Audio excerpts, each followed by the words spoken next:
You can't do that.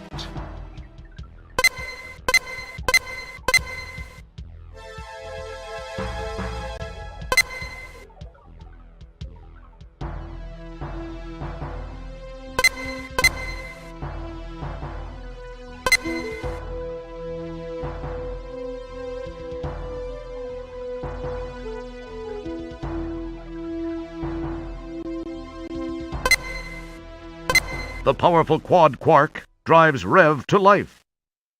Time and space bend under the fibrillations of the time-rip transfluxers. Your adrenaline and stomach reel with the hyperbolic hyperbole. And finally...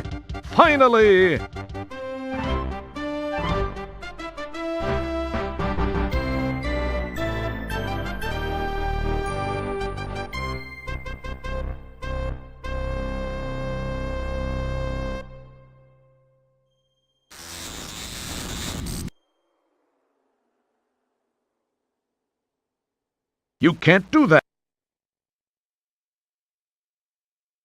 You don't want to touch those. Don't mess. You talk to you. Peering through the port, you see an unusual land. Its wind-carved pinnacles and buttes bring back memories of the planet Corona, where this whole adventure mess started. The time pod's headrest is non-adjustable. Evidently, sequel police are all the same height. It's some sort of monitor, probably used to monitor something or other. Peering through the port, you see an unusual...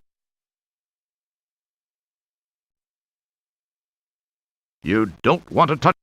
You don't...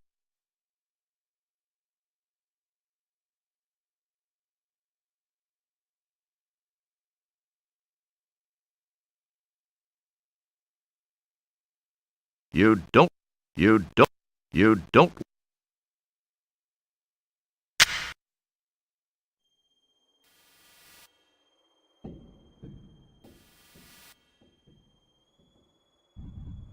It would serve. You can't use that. Your high-tech, but ugly pod stands ready to ride the wild plains of time. The shale-like shelves provide a stairway to the unknown.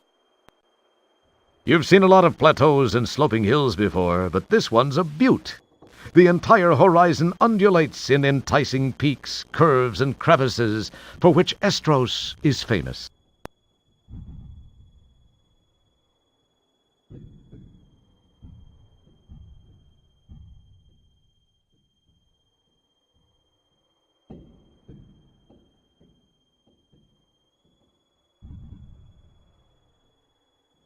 As you look around at the towering rocks, immense formations carved over millions of years, you can't help but be overwhelmed by a sense of your own insignificance.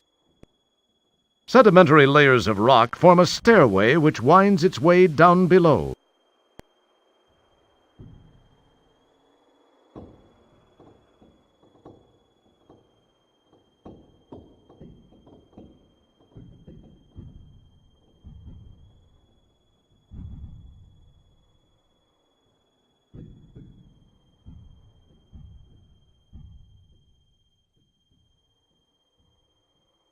You get the feeling you're not alone here. Looking out across the expanse, you see a natural bridge of rock. Looking out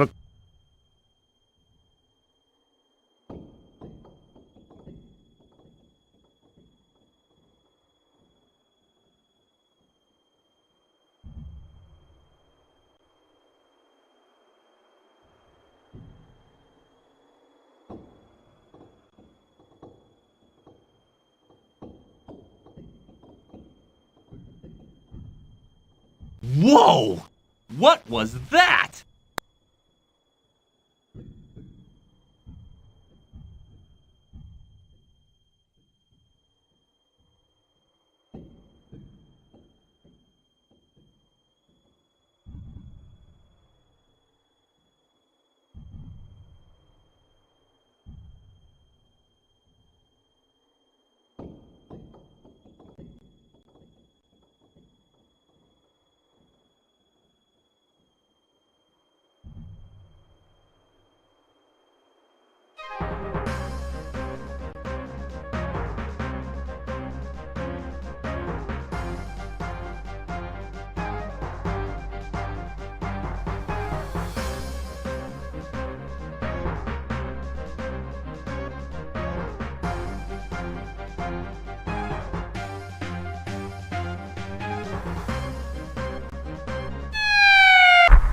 Hey, those talon things hurt. You didn't much care for the landing either.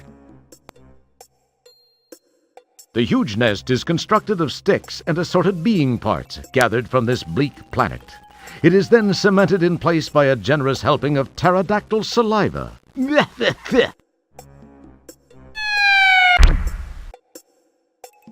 My. Rather than the sequel policeman penetrating the inner sanctum of the nest, the reverse obviously occurred.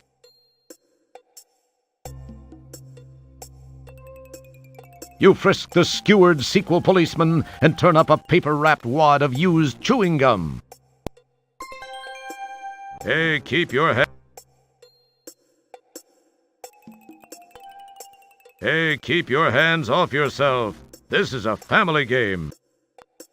You can't do that.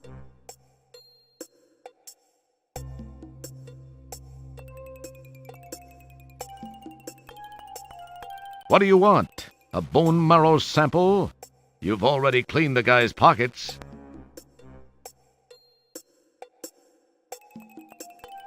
This lumpy paper-wrapped wad looks mighty interesting. These symbols look vaguely familiar. Now, where have you seen them?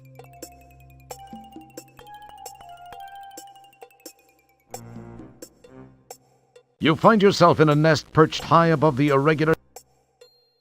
Keep your hands to...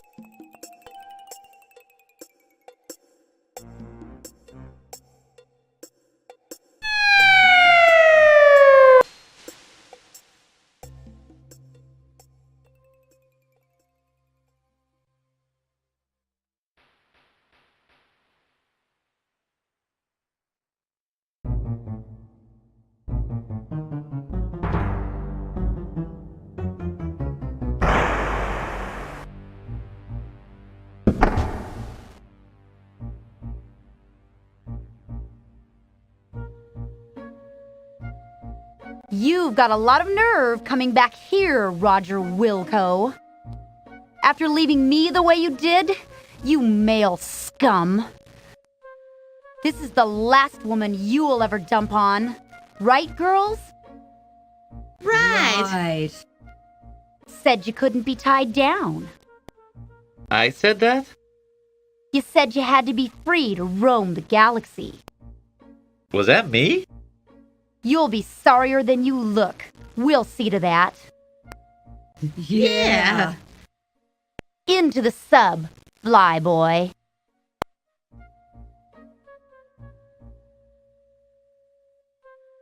Her spear gun is pointed in a direction that eliminates any need for second thought. This one looks committed to finding out just how good you'd look on a spit. She looks like she might be familiar to you someday. However, the gun in her hand looks like it could limit the chance of any lasting relationship in the future, or the past. The submarine has a sporty look to it, distinctly hydrodynamic compared to those fine vessels you've traveled aboard recently.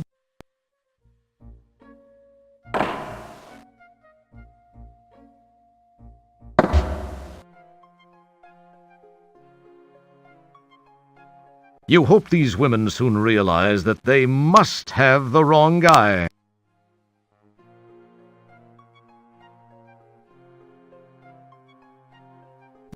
You're not sure what it is, but you bet it would look cool spewing through the propellers.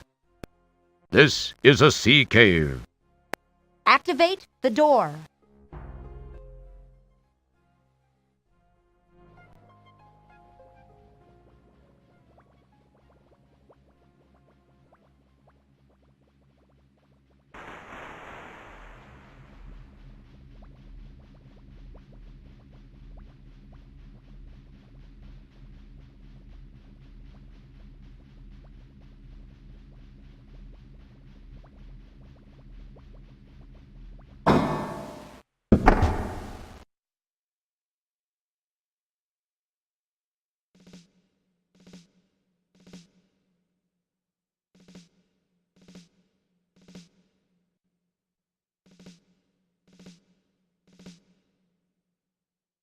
Sit down.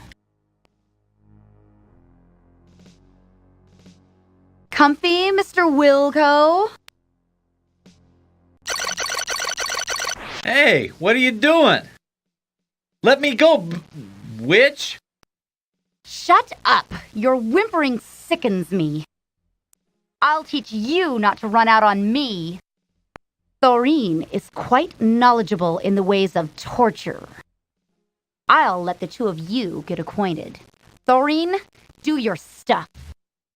With pleasure, Zandra. Let me introduce you to a friend of mine. This is Epirip 357, the most powerful hand-hair remover in the universe, and it's capable of shaving your legs clean off.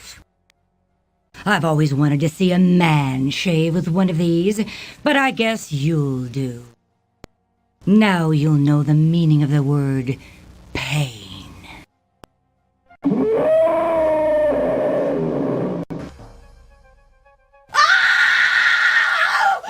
It's a sea slug! Run, girls!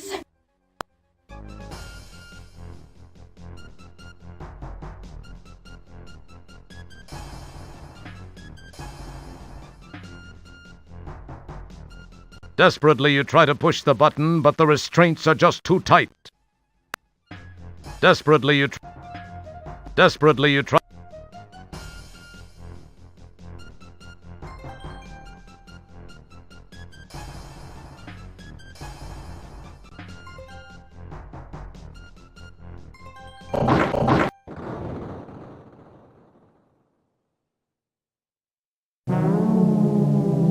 Our hero!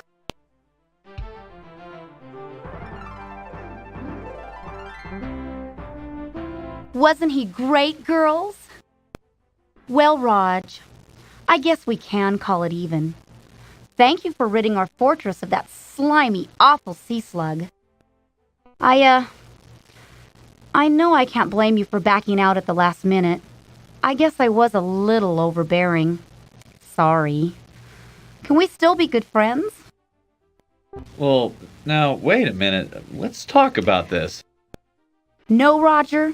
You were right. You don't need to spare my feelings. It just wasn't meant to be. It's better this way. Well, girls, I feel like celebrating. Let's go shopping!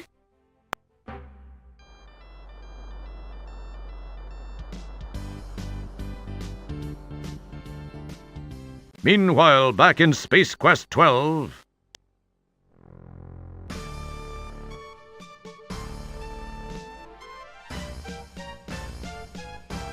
Well, what have we here? This is the rebel scum we captured in the Space Quest 4 time sector.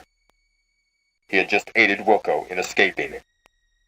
The readout on his time gun indicates that Wilco was successfully transported into this time sector as you feared. That is no longer a concern.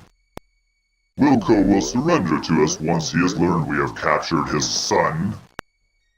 Then he will be destroyed once and for all.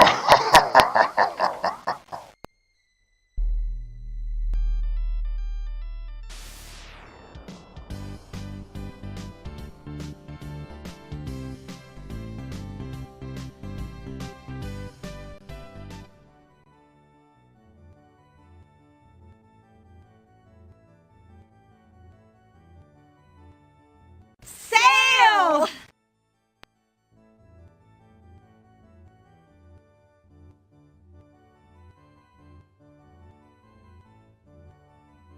Don't mess...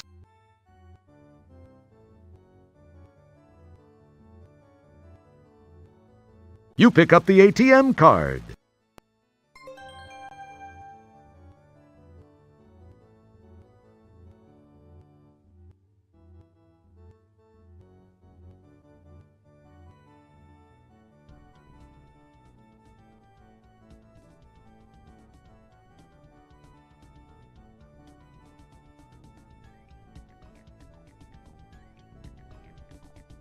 This guy looks like the living torso.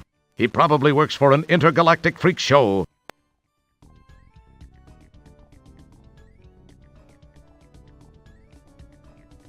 An Autobucks Teller machine card.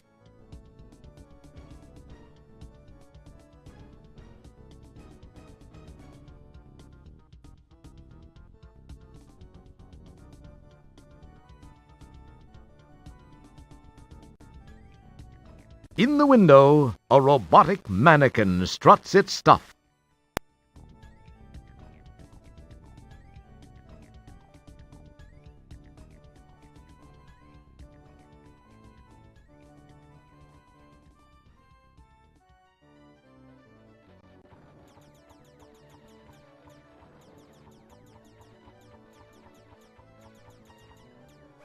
Why, it's Buckazoid Bill's Arcade and Sushi Bar.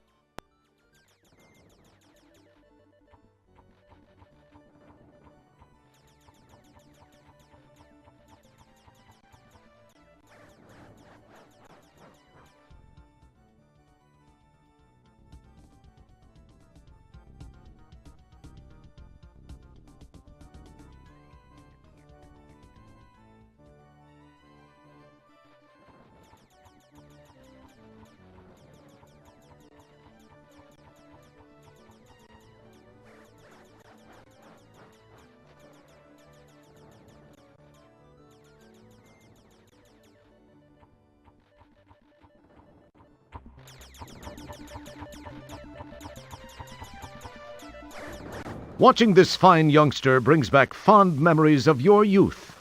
Little did you know that all those hours of playing blazin' paddles were in preparation for being a space guy hero type. Watching this fine youngster... As you look around the arcade, you see that some of your old favorites are still working. Monaco Princess Stunt Drivin', Choke and Croak, Ghetto Blaster, and Dweeb Hunter. The air is filled with smoke, sweat, and ozone, reminding you of your favorite cologne, Night in Programming. This game, Dweeb Hunter, reminds you too much of your present predicament. And guess who the dweeb is? As you look around the arcade, you see that some of... The Ghetto Blaster game is completely socially irredeemable, gratuitously violent, and without a doubt, the most popular arcade game ever. Your best score on Cap'n Zappo was 251. This kid has 15,290,912. As you look around the arcade, the dead fish in the sushi bar machine appear to have been dead far longer than they were fish. The sushi bar was not one of Buckazoid Bill's greatest ideas. You're not close enough. You talk...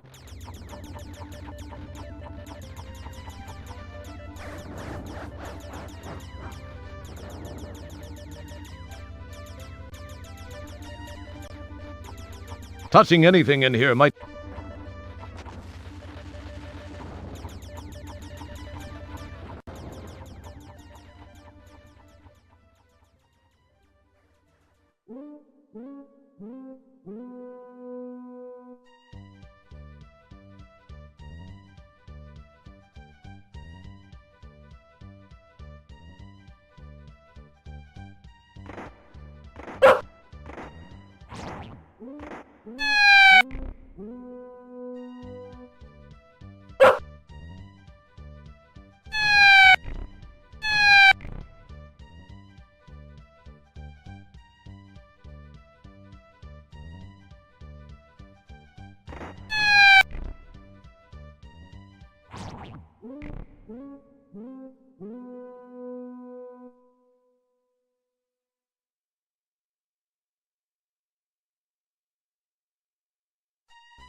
The sign says Ms. Astro Chicken.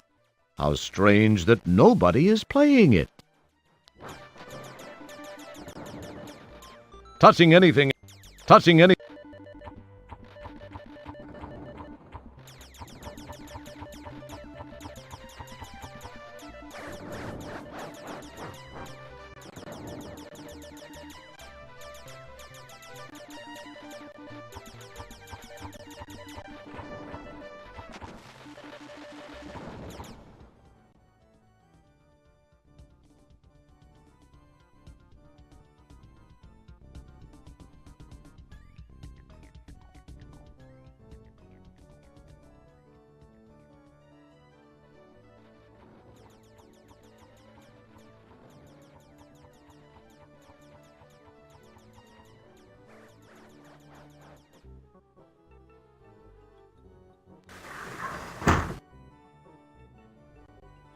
Geez, this guy could be a whole basketball team.